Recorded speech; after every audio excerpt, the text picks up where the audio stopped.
Working Cows Podcast, Episode 95. Welcome to the podcast that gives producers a platform to discuss and share paradigm-challenging practices. Practices that have increased the effectiveness of their operation and the joy that their families have received from this lifestyle.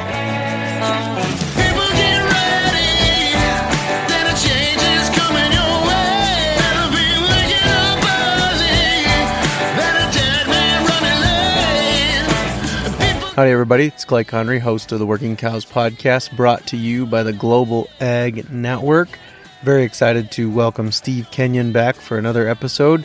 I finished my last episode with Steve, and I saw very shortly thereafter a post from him about the calendar of the Year-Round Grazier.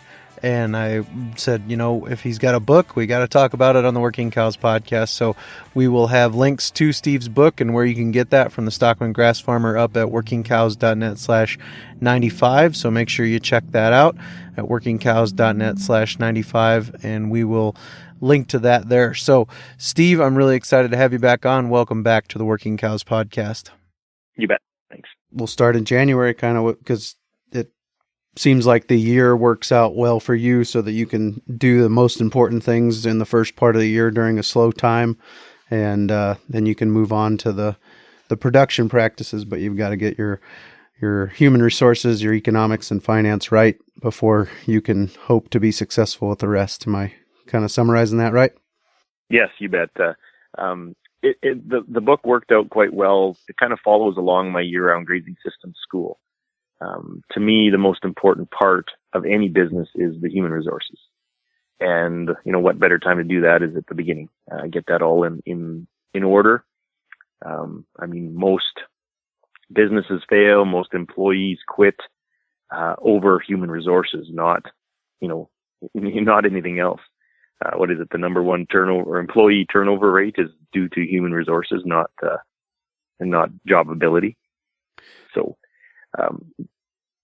just kind of the book follows along the school. The economics and finances are also very important. It's something your business has to have under control for it to be successful. And long before any of the production practices are a top priority, right? Everybody loves production practices, but the business side is much more important. Sure. And when you are talking about human resources, and that's in the book, The Calendar of the Year-Round Grazier, copy of which will be available to purchase by following the link at workingcows.net/95. If you go to workingcows.net/95, you'll find the show notes page for today. A copy of Steve's book will be linked there. And when people follow the calendar of the Year-Round Grazier, they start off in January with human resources, and you talk about all the different relationships that you're managing in your business. So we've talked before about your business model being that of a custom grazier. Where do you start, or what are some of the business relationships that you're managing, the human resources relationships that you're managing in your business? Okay. Other than right within the business, there's I've got an employee, I've got my wife and my kids. Those are all relationships right within the business. But a lot of businesses also have relationships just outside of the business that the business is dependent on. For example, all of my landowners. That's a big one for me, right? I have to, I go for a lot of tea and cookies, right? Like they are important to me. Their desires, their wants, their needs, make sure we're taking care of their land the way they want it. And just the personal side to it. Sit down, have coffee with them and be friends with them, basically. Some of them end up being sort of family. We've got to make sure we foster those relationships or we start losing land. I know I've had a lot of people offer more money for some of the land I have, but because I've fostered this good relationship with the landowners, they like what I do. They like my family. They like the business structure I'm in, how I take care of the environment. Right. I've talked to them about that. I've taught them about the importance of soil biology, and they appreciate what I'm doing. And even if somebody offers them more money, they stick with me. That's what's important in those relationships. And there's customers. I also have many different cattle customers that come in, feed suppliers that I have to deal with and work out deals with. So there's lots of business relationships just outside the business that is very important so that my business can survive. Right. And you talk about the fact that most of your land relationships, or the relationships with the landowners that you are grazing on, are done on a handshake. And then on the other side of that, your cattle customers, there's a contract involved on that end of it. Can you talk about that relationship with the landowner? How long of a agreement do you want to have in place before you're willing to commit to bringing cattle to a place, or how does that look for you? So most of my landowners, we start out with a contract. At least we go through one, right? We need to be able to talk about all the different points of what could happen, right? Over the years, I've added things because of, instances that have occurred that I need to cover. But we go through it, we read it. Some of the times they want to sign one, some of the times they don't, right? A lot of my landowners are, old school, retired. We talk about it and a handshake's good enough for them. And some of those landowners, I've had land for, 19, 20 years. And some of the other types of landowners I have are new to the country, right? They're city folk that have some money and they want to invest in something. They move to the country to get out of there, but they don't have much ties to the land. They need to, I need to teach them a little bit about how this all works and how renting land works. So definitely going through a contract with them. Some of them sign them, some of them don't need it. Normally what happens is we sign the first contract. Maybe I try to go for at least five-year deal, maybe 10 if I can get it. But some of them only want 2 or 3. And if they do, then we sign that and we carry forward. And then it's a matter of building up trust. And in this case, on the landowner side, the trust is I'm going to pay them, right? It's kind of a one-sided trust. I need to prove it. And once we get that trust established, they like what I'm doing. They see the improvement to the land. When it comes time to renew the contract, they just say, oh yeah, carry on whatever you do. And then from that point on, it's kind of usually ends up being just a handshake deal after that. Assuming that the original contract is still carries forward. But yeah, a lot of my landowners now, they're just, every year they're like, yeah, you bet, it's yours. It's all your land. Don't worry about it. So that contract technically is expired, but it's still valid in their mind too. So a lot of my landowners end up just doing that. What are you generally? You're going in first year and you're putting in infrastructure in most cases. Is that would that be typical? Yeah, in our area, most land that I'm getting is already perimeter fenced. There might be a water source. There might be a corral system. Every land is different, obviously. And I go in with the calculating out a gross margin analysis, estimating it already, figuring out what my costs are going to be. Is it a good fence? Is there water there? And put some numbers to it. And that can help me determine what my rent could be. I use a bit of a formula of a rent ratio to estimate what I can afford to pay for rent on something compared to what it could produce. Sure. So that takes us out of the human resources portion of your book, which is chapter 1, January, into the economics. And that is February's chapter about economics and doing the gross margin analysis. How are you, what are you using? Or can you talk a little bit more, about those rent ratios and the gross margin analysis and some of those things? Yeah, the gross margin analysis, kind of a full farm analysis that we break down. We want to look at each profit center individually, break them down, get a margin. That margin goes to cover your business overheads and looks at the overall farm profitability. On an individual basis, the gross margin ratio, I'm just looking at one field at a time. A little smaller scale compared to the full farm analysis. But they all tie in. It's all the same process of it's just math. It's got a simple big number minus little number, and hopefully you get a positive margin out of that. But in all, it's a very important part of the business, almost as important as the human resources. But determining if your business is economical versus is it financial. There's two different sets of numbers. There's a difference between the economics and finances. Economics is profitability, right? Is your business going to make a profit? And finances ends up being, can I afford to do it? Is there a way that I can come up with the money in advance to be able to get this done so that I can make some money? So I look at those as two different sets of books. The economics I do with a gross margin analysis, and the finances we look at through a cash flow on a month-to-month basis. And you give credit in the book to Ranching for Profit and to the holistic management schools of thought.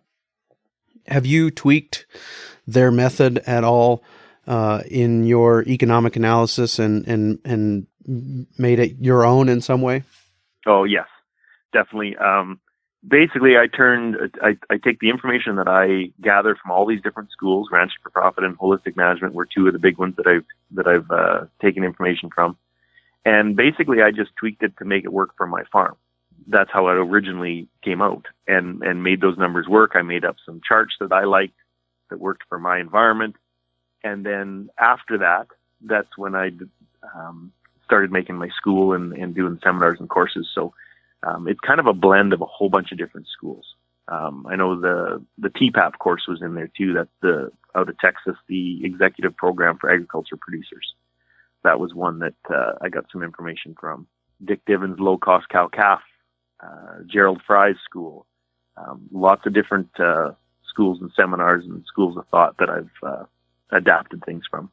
And we'll get into all that more in just a little bit. But you are custom grazing, and you talk about in the book selling some cows to go to the Ranching for Profit school. Do you how long, or is it just going to be a market decision as to when you may or may not purchase cattle that you would own again?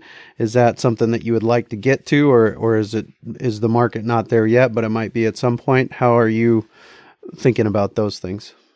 Oh, that's a tough question because it's different in every environment. It changes year to year. Overall, my perspective of the cattle industry is it's a tough business.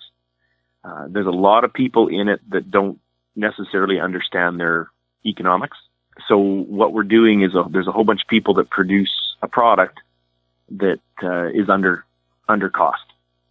And if you flood a market with a product that's produced under cost, then nobody makes any money.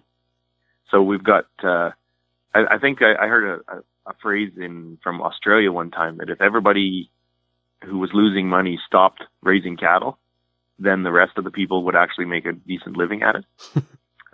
There's too many hobby farmers, and as in hobby farmers, I'm not talking little farmers either.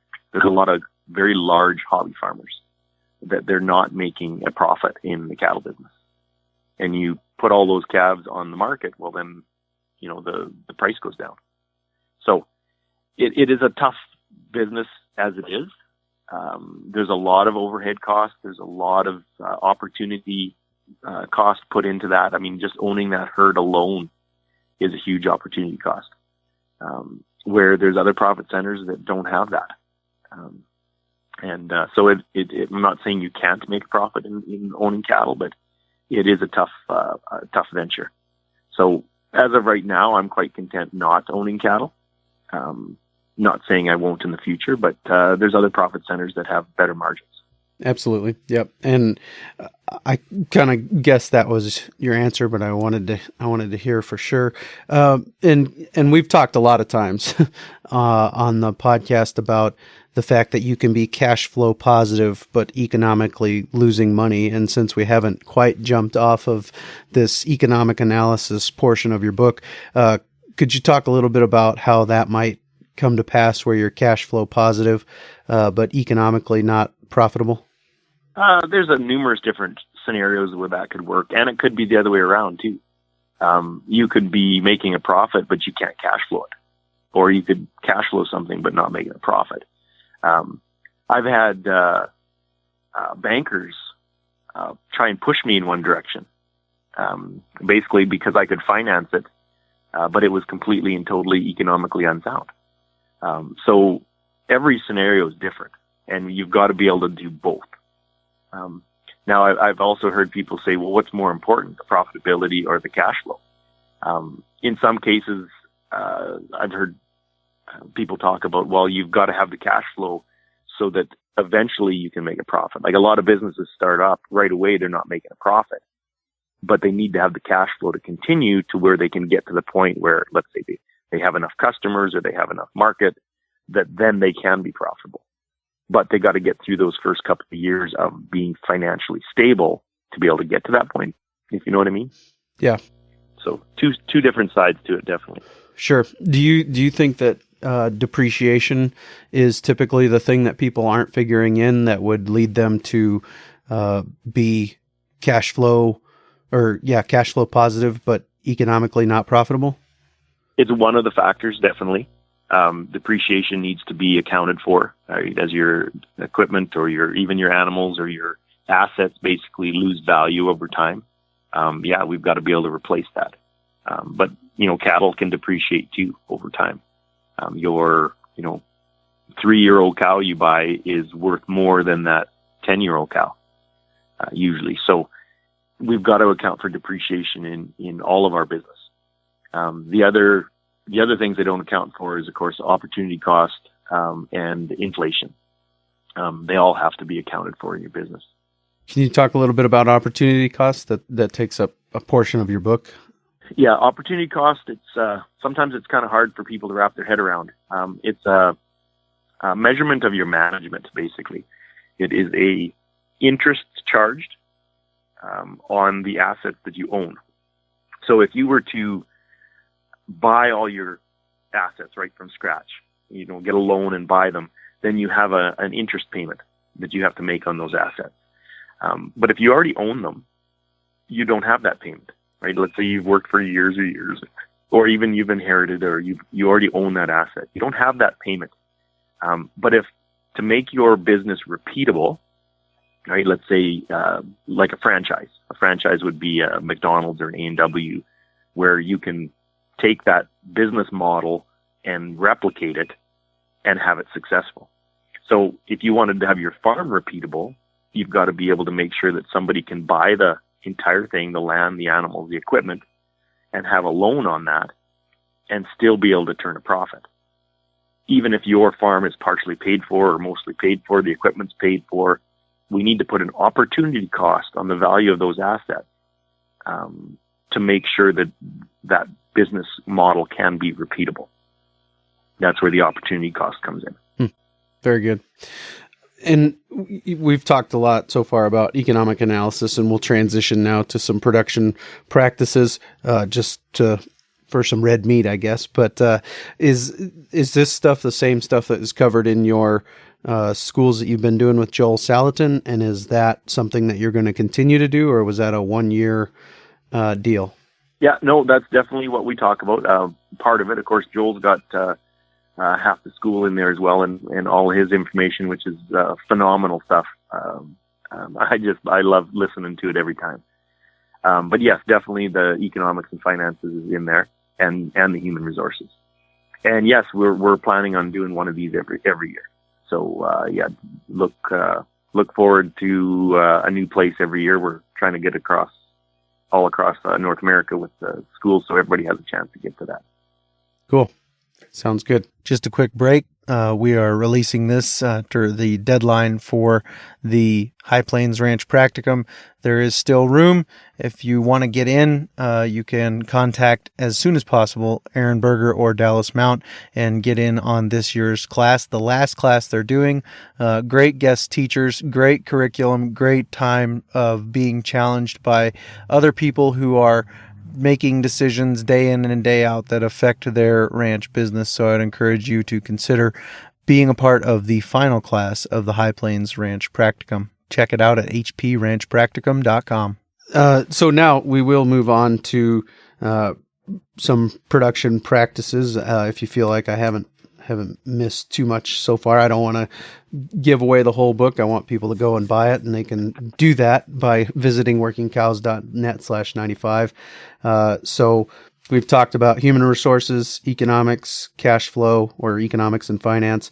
And then we get into April, which is grazing.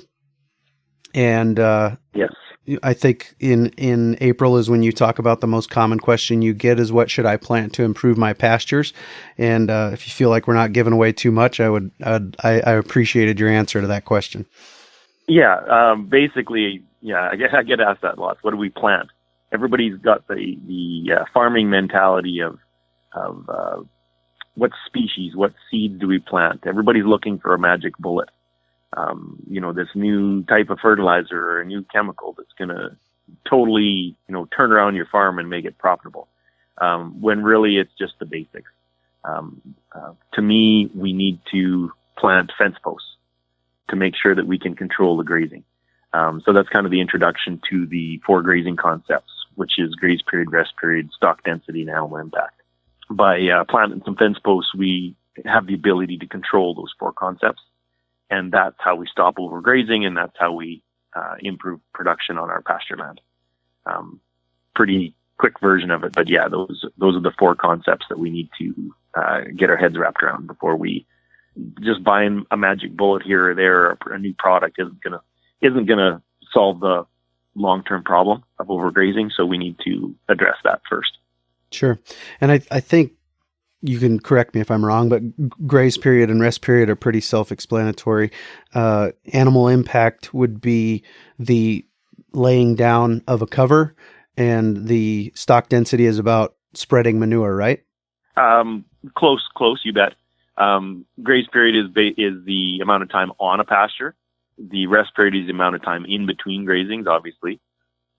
Stock density, there's actually 2 benefits to stock density. One is knocking down that forage, and what I refer to as plant utilization, right? Every plant gets either knocked down, eaten, or, broken in some way. That way all the plants have an even playing field coming back, right? No plant gets an advantage. That undesirable plant doesn't get to go to seed and reproduce and has all the advantage. We want to get that stock density high enough that all of them get knocked to the ground in one way or another. And the other benefit to that higher stock density is manure distribution, right? We spread the manure out better. With low stock density, we end up having manure in concentrated areas, or, by the trees or by the watering area.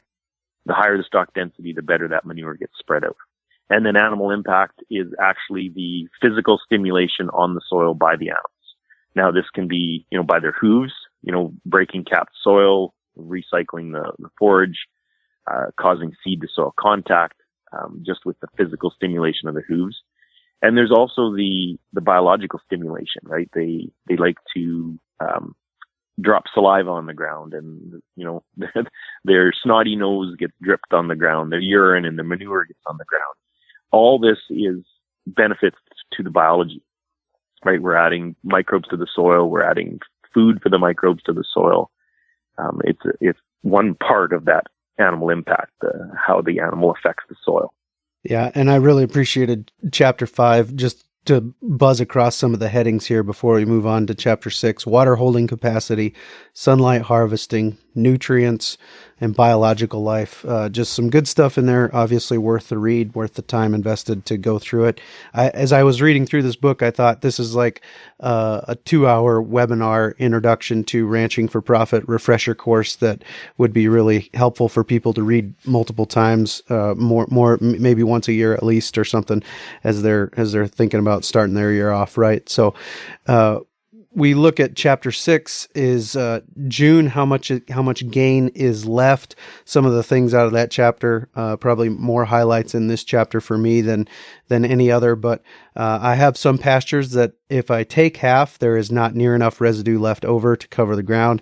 I might need to leave it all, and sometimes I do. On good years, I will skip one of the poorest producing paddocks in my pasture and allow all of the growth to stay as residue. I have some pastures that have so much growth that if I leave a quarter of the forage, we have plenty of residue cover. So just some good stuff there that I really appreciated. Do you have any comment on that? Yeah, I mean, this was written a few years ago. I've got a little bit of an addition to the book that's probably not written in there near as much as I talk about now. One of the biggest nutrient that I manage on my ranch, actually the only nutrient I manage on my ranch, is water. Agriculture spends so much time worrying about nitrogen and maybe phosphorus and potassium and sulfur. But water is the most important nutrient, by far. For every 50 pounds of nitrogen needed, you need 10,000 pounds of water. So definitely water is the biggest nutrient. So, just in that phrase you just talked about leaving residue, that's what we're holding. The more residue you leave, the more water you get. Right. So on those good years when we get lots of rain, we've got lots of forage growth, then leave more, put more down. So in that phrase too, when I would skip an entire paddock, well, it's my poorest producing one. What I'm doing is leaving an entire, maybe not a year, or at least one grazing, leaving the entire grazing out on the land for residue. The more residue I have out there, the more thatch that gets built up the next year, and then the more water holding capacity I have. So that's a big part of that is building water holding capacity in your soil. Now, in a really wet environment, that might not be a big deal to you, but in a drier environment like ours, then that is a very important aspect of my grazing. If I could go back 20 years and tell myself one thing to improve my grazing faster, would be to leave more residue. I mean, 20 years ago, I was doing all sorts of rotations and, moving fences around and I had the grazing concepts down, but the one thing that I was missing is leaving more residue so that I could hold water. And I can't talk to Steve Kenyon without mentioning his great Facebook page. And I really encourage you to make sure that you've liked it and are visiting it regularly. I have it on follow, and then you can go to the see first setting so that every time you open the app, if Steve's posted something new, it pops up there and you see it every time. And so because Facebook is intentionally broken so that pages have to pay for you to see their stuff, that's one way that you as a consumer of content can get around that. So I would recommend you do that.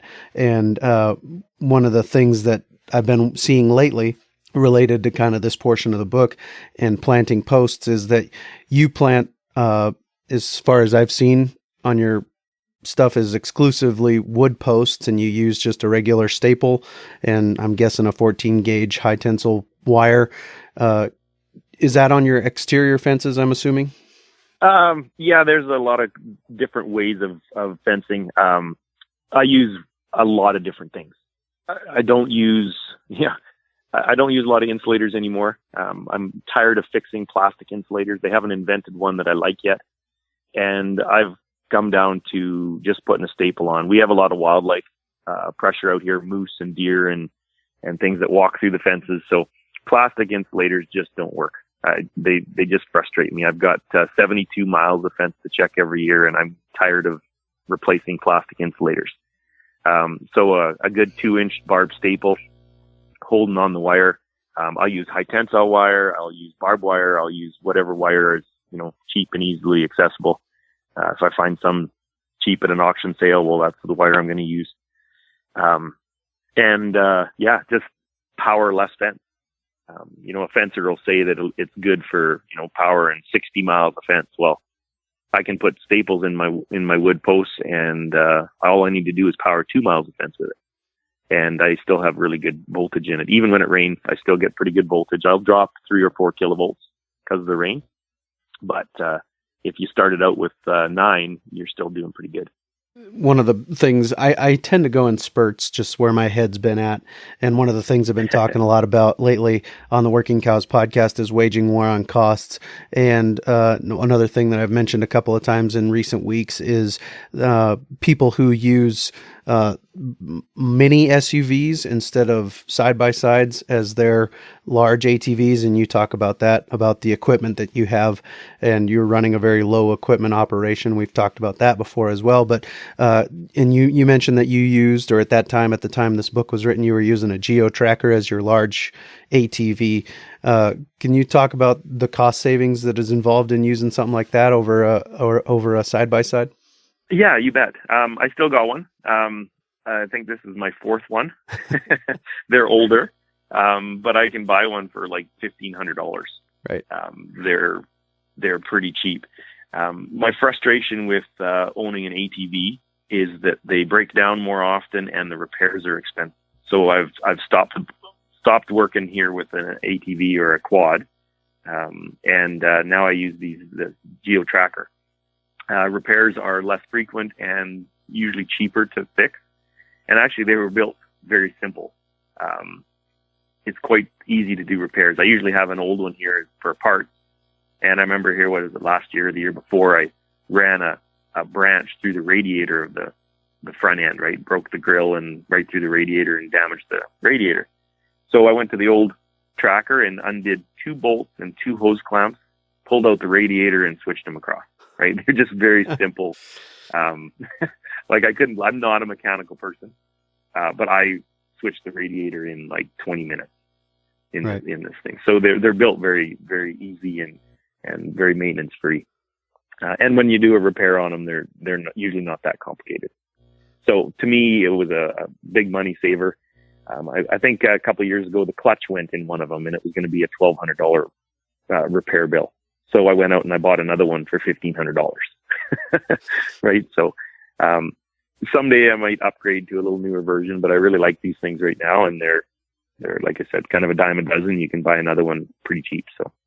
Right. They don't tend to be too proud of them when they're selling them. They're ready to get rid of them. Yeah, so. No, exactly. And I'm just going to beat them up on a pasture anyway. So if they only last me 2 years, that's fine.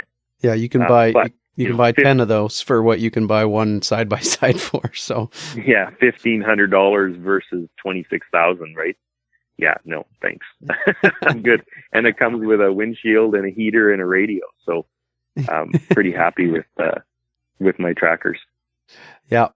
Can you talk a little bit about your resource base, or, what kind of a year that you're dealing with there as far as snow cover and moisture and those things?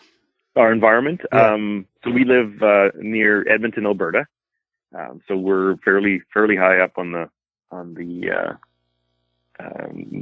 hemisphere, I guess you would call it. We get quite a bit of snow in the winter. We'll have anywhere from a foot to 3 feet of snow usually in the wintertime. We can get some pretty cold temperatures. Minus 47 is pretty chilly. Fahrenheit or Celsius. Right, they're pretty close at that point. Cold. Yeah, they're pretty even there. That's about the coldest we get. But in the summertime, we have some beautiful days. We'll get up to plus 40, which in Fahrenheit would be 105, 110, somewhere in there, I'm thinking. Probably. So we can get some warm weather as well. Quite a drastic change in temperature, right? Like from very hot days to very, very cold days in a year. And so our growing season's fairly short. We'll start getting some green growth end of April, and our killing frost hits usually first or second week in September. So our growing season's pretty short. We've got 4.5 months to grow 12 months worth of forage. The advantage is our days are longer in the summer, so we get quite a bit of sunlight, and we can get quite a bit of growth during those 4 months. And my environment here, it's, I'm not going to say it's really dry, but in a growing season, I think on average we're 14 to 15 inches of rain. We've actually had some drier years in the past, so I think our average is coming down. I think according to our government right in our area here, they've got a weather station right close to us. In the last 11 years, we've had 7 years of drought, according to what the average is. So, right. Starting to tell me something. Yeah. We're having more flooding and more droughts and more extreme weather occurrences. So that's got to sink in somewhere. Something's happening. Sure. And you talk about your harsh winter environment, and how are you making sure that you do have a few cows that stick around year round? How are you making sure that they've got all the nutrients they need to make it through that harsh winter environment without having to take all of the feed to them? Yeah, well, we're getting into the later part of the book now.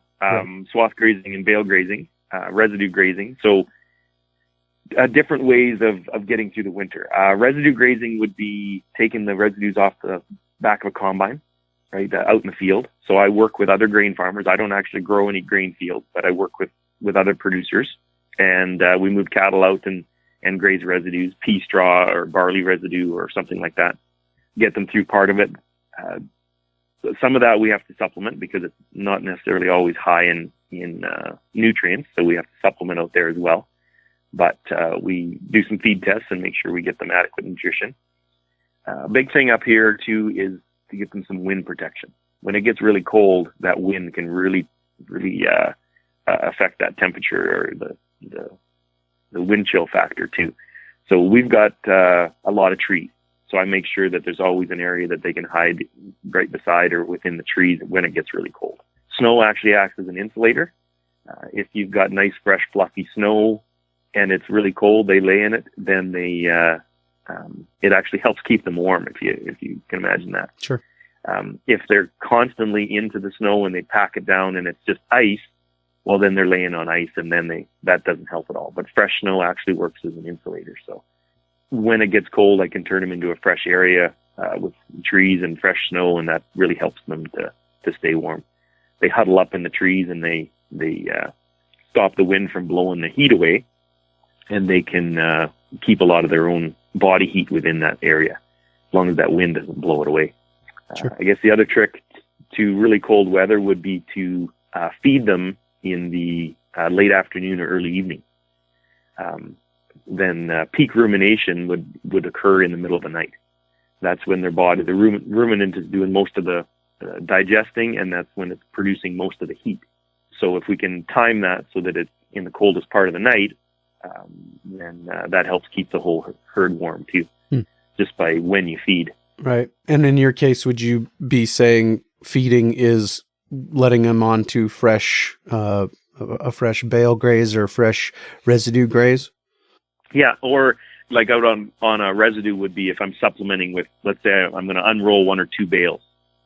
So maybe I would move the fence in the afternoon and unroll a couple of bales, that evening, or late afternoon or early evening. It would be the timing on when they fill their guts, right? If you did it in the morning, then their peak rumination would be, after lunch sometime. When it's usually not as cold, usually the coldest part of the day is at night. So just trying to time it so that peak rumination, where their bodies are making the most heat, is at the coldest part of the night. A couple of things. One thing I feel like I left on the table is how much gain is left. And rather than asking, did we take half, leave half, looking at a pasture and asking yourself how much gain is left. And so that's just going to be a tease for everybody so that they are motivated to go and check out the book. But then I do want to give you an opportunity to talk about the last chapter of your book and the importance of being a lifelong learner. Education. To me, most of my education has come from private industry schools, right? We already mentioned Rancher for Profit and Holistic Management, but also books I've read, seminars I've taken. I can't miss Jim Garish and all the work he's done. He's been a mentor of mine as well.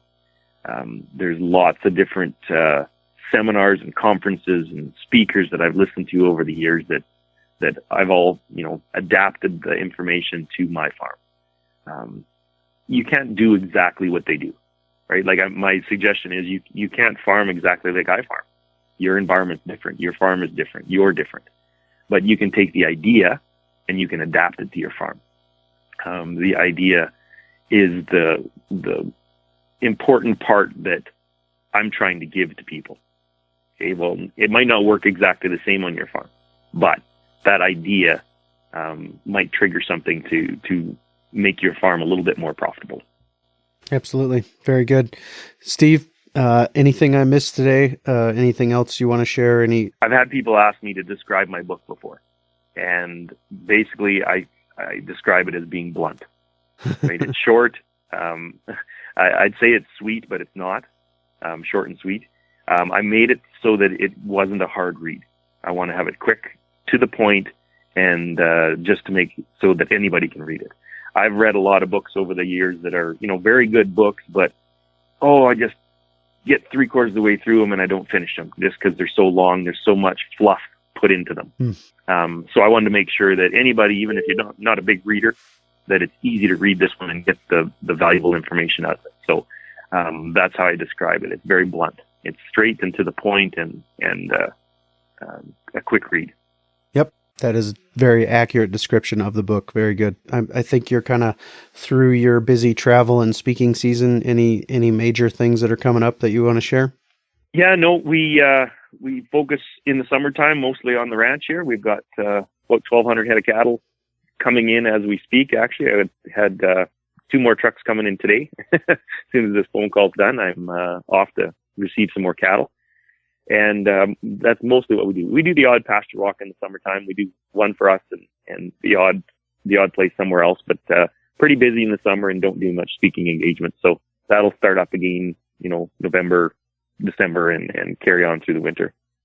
Sounds good. Well, I appreciate your time today. Thanks for taking time out of a busy time of your year. You bet. Glad to pass the information along. I really appreciate Steve joining me again. And speaking of the High Plains Ranch Practicum, we've got Aaron Berger coming up next week. We're going to talk to him about the decisions and the things you would have to consider when considering moving your calving season date. And so really look forward to that discussion with Aaron. We'll see you next week with another episode of the Working Cows Podcast. We invite you to visit workingcows.net to subscribe to the show via iTunes or Stitcher. You'll also find detailed show notes pages, resources from our guests, and the industry leaders who have influenced them. For more ideas on putting your cows to work for you in a more profitable way, tune in next week.